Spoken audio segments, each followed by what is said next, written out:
This channel does not promote any violent, harmful, or illegal activities. All content provided by this channel is meant for an educational purpose only.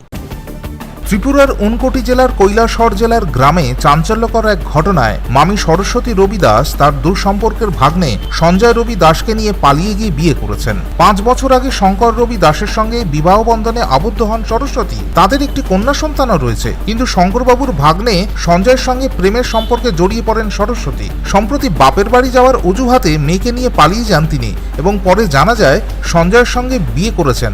ঘটনার পর শঙ্কর রবি দাস কৈলাসহর মহিলা থানায় অভিযোগ দায়ের করেন। পরে সরস্বতী ও সঞ্জয় থানায় এসে জানিয়ে দেন তারা একসঙ্গে সংসার করতে চান এবং সরস্বতী তার মেয়েকে প্রাক্তন স্বামীর কাছে রেখে দিতে সম্মত হন।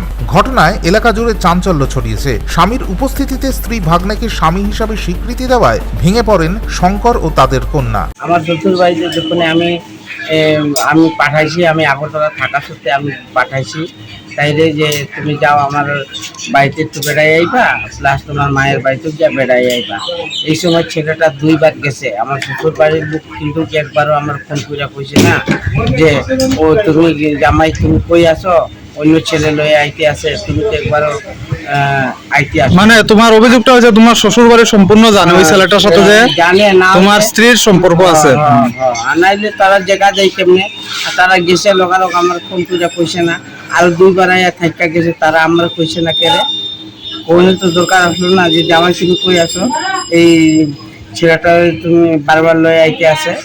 এখন কোন দরকার? শ্বশুর বাড়ি পুরা দোষ আছে।